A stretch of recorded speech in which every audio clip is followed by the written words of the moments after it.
السلام عليكم ورحمة الله وبركاته إخواني أخواتي، كنتمنى أنكم تكونوا مزيان بصحة مزيانة. كنا كنعرفوا الدولي المغربي السابق عادل تاعرابت اللي كلعب حاليا في الدوري الإماراتي، اللي خرج بالأمس في حوار مع إحدى القنوات الإماراتية وتكلم على المسيرة الكروية ديالو، ابتداء من فرنسا وإنجلترا وإيطاليا حتى مرورا بالبرتغال ودابا كيلعب في الإمارات، والمسيرة ديالو رفقة المنتخب الوطني المغربي. تكلم عليه مع المذيع على عدة أمور كتهم حياته الكروية، وما نساش أن نقول واش أنت ودادي ولا رجاوي. وعادة تعرف كلنا كنعرفوا أنه من شحال أنه كينتمي لفريق الرجاء الرياضي وكيحب فريق الرجاء الرياضي. نخليكم إخواني أخواتي أنكم تسمعوا الحوار ديال عادل تاعرابت ومزيد من الأمور يمكن أول مرة غادي يعرفها شي وحدين، فلهذا نخليكم تشوفوا إخواني أخواتي. كنتمنى أنكم ما تبخلوش على بالاشتراك في القناة وتفعيل الجرس، في أمان الله. Let's talk about Al-Nassr.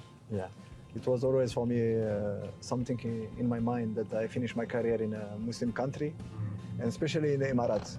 And then the offer come from Al-Nassr, and then what the people offer me and the way they talk to me to the club, and especially my agent had a good relationship with Al-Nassr for many years because we bring players like Negredo that was there already. Right. And then, he talked to me about the club, everything, and I said, okay, let's go. And for 2 seasons now you became a Marathi, خلاص. Yeah, that's it, alhamdulillah. You know, Adil, you joined a great team. Yeah.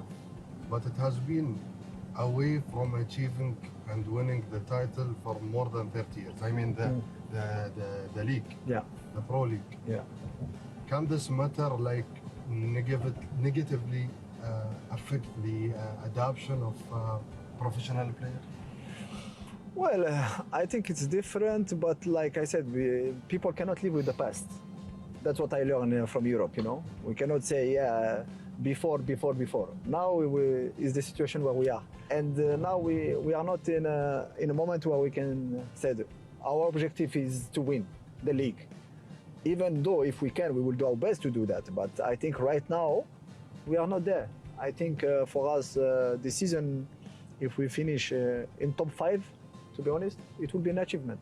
And if we can do something in one of the cups, it will be amazing for the club, in my opinion. Of course, after every game we play to win. But I think you cannot come from last year fighting for not going down and the next season to win the league. But we wish we can do that. But I think sometimes you have to be realistic and you have to be honest with yourself and have reasonable targets, you know. And so to be honest, the club this season, of course, they push us to do the best, but they didn't put pressure on us to tell us this is our target, you know. But inside of the club, we know what is our target, but we don't say outside, you know. After this period of our league, what do you think? What is your opinion of the Emirati player? I mean, it's different for me. When I come, I told you it was a shock because the two culture, Europe and Emirati, it was different. The way we see the game in general. So How different? Different in the way you approach the game. You know, like I always tell to my teammates in Al-Nassr, the game when you play on Saturday, it's already is in your mind on Monday. You cannot prepare the game. Oh, Friday, now I think about the game. It's already from Monday that you are preparing. It's in your head. Oh, what can I do that this week for Saturday I am ready? And here it's always like players. They turn like 2 hours before the game. They start to think about the game. And in Europe it's not like this. We prepare the game already on the Monday. You understand? Yeah. So it's the way how you act. It's the way how you're gonna eat. How you're gonna sleep. The mentality, Adil. Yeah. This is the mentality, I tell you, because you must prepare different. How do you rate your experience in Europe between Milan, Benfica, all the clubs you played in Europe? How you rate it? Yeah, I mean, it's an amazing experience, you know. If I think about my career, I always believe that I could have done more. But already what I done, I'm very proud. But obviously, people, when they see my talent, they said, Adil, if it was maybe more serious when he was younger, maybe we should have played for Barcelona or Real Madrid. Many guys do it. Even Luka Modric say it in an interview, you know. We play together in Tottenham or play with Gareth Bale, you know. But I'm very happy. Like I tell you, my experience is very rich. I play in four countries: France, Italy, England, and Portugal. And that's what I do now when I come. When I try to give that message to the young players, you know. If they cannot repeat, if we can say, my mistakes, because it's 15 years of your career and just focus. You have all the time after to enjoy, you know. That sometimes when you're young, you don't think like that, you know. You think you know everything. And alhamdulillah, because even sometimes I had hard time, I all the time stood up, you know. I get hit, but I stand up. Some people, when they get hit, they never stand up, you know. Right. And alhamdulillah, you know. So if I think about my career, I started playing professional at 17 years old. And now I'm 34. It's almost 17 years of career. So it's no bad. And I'm still fit. I'm still running. Yeah? And you have more. Yeah, more inshallah. have You know, more. I'm very happy. But that's why I tell it all come to the healthy life, you know. All right.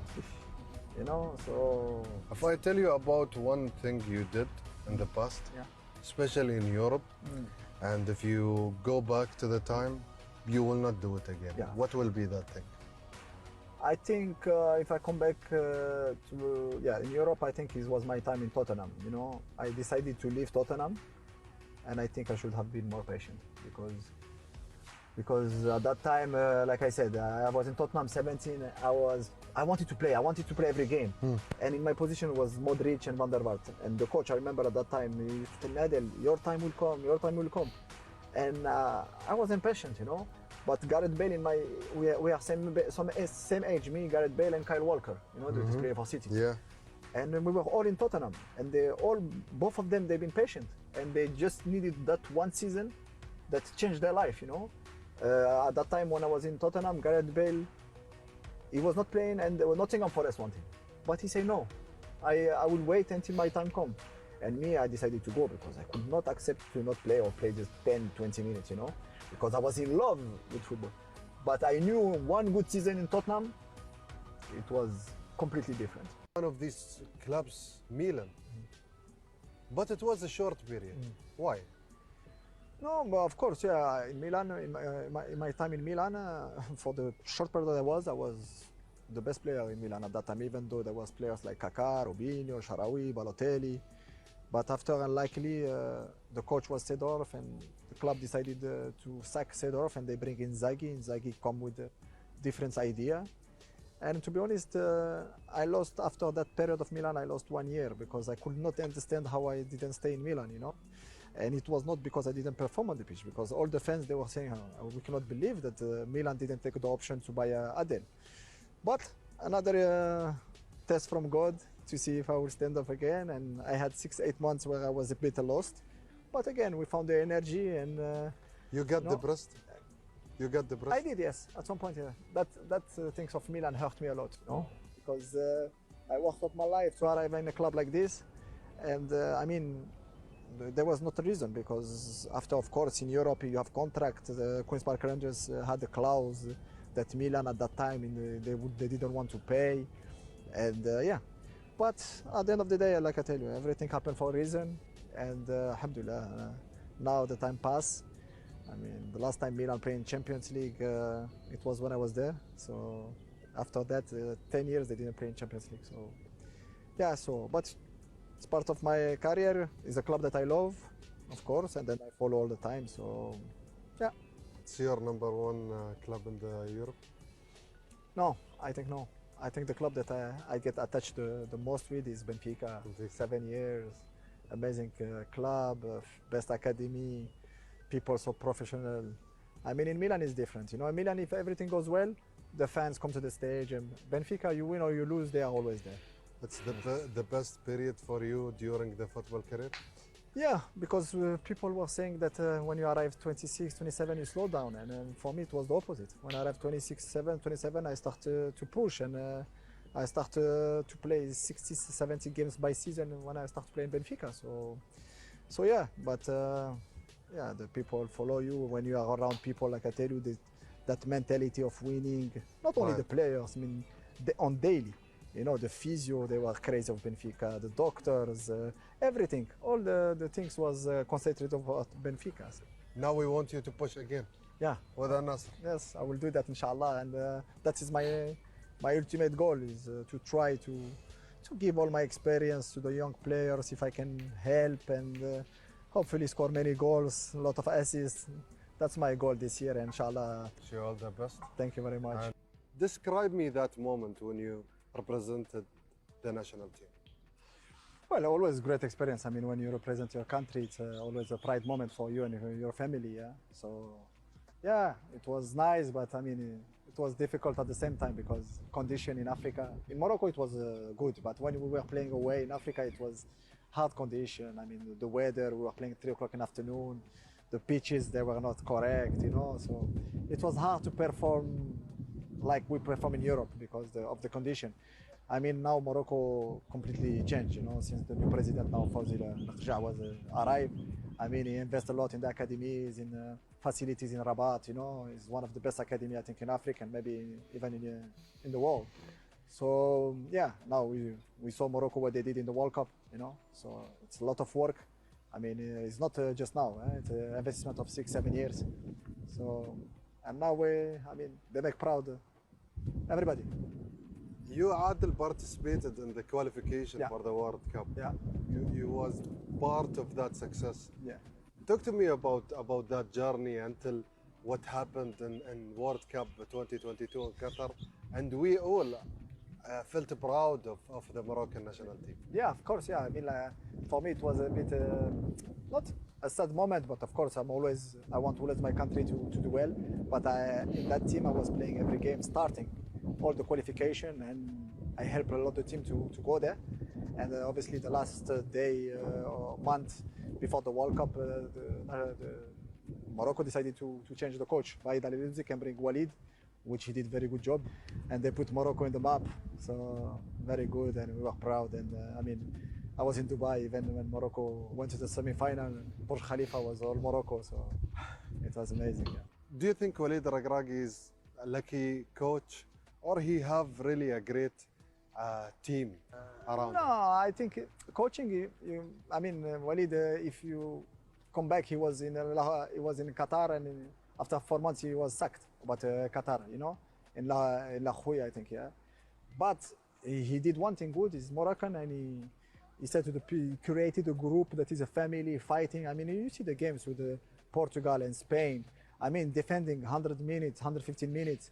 It's not easy. If you don't put this to the guys, they believe they will never make it. So he brings that to the team. But I mean, the group was already there. I mean, the players, almost 80% was with the other coach. You know, he didn't bring anything different. But yes, he gave the belief to the players, and we can see that during all the World Cup, that was a family there. From Walid to Hervé Renard. Yeah. Tell me about that story when you decided to retire from national team. Yeah. Of course, I arrived at some point that. I tell you before that the new president arrived, I was seeing some of the staff in the national team that I am against, you know. If a coach is a friend and the guy not performing and playing, I am against that, you know. I've always believed that the guys who deserve must play. And when I start to see these kind of things, you know, I just leave because I cannot accept, you know. So I let them know about that, and they know the character that I am. When I see things, I don't let pass. Adil, are you a fan of Wydad or Raja? No, Raja. Raja. Yeah. Raja is my club since Why you didn't play in Moroccan league? Well, I had the chance to directly play in Europe in the best league, so the Moroccan league, and for me was difficult. I didn't want to be as well back home and be close to my family. Imagine, if I play in Raja, I need every game I need 1,000 tickets, you know. so yeah, but I prefer to support them and keep a good image. I really enjoyed this tour with you today in Abu Dhabi. I hope you enjoyed it. I really enjoyed even talking to you, to know you more, to know your personality. You're always welcome here. Thank you, brother. We are happy to have you here in our league. Thank you, brother. Thank you for everything. Thank you, bro. فمن منا ينصح عادل تاعرابت والأهداف والمراوغات الساحرة لا سيما الهدف ضد المنتخب الطوغولي. كنا نعرفوا الطريقة اللي راهو بها واول مباراه ضد تشيك ومباراة كبيرة قدم المنتخب الوطني المغربي. فكان هذا الحوار ديال عادل تاعرابت، كنتمنى انه يكون نال الاعجاب ديالكم، وكنتمنى انكم ما تبخلوش علينا بالاشتراك في القناة لكي يصلكم دائما ان شاء الله كل جديد. في امان الله.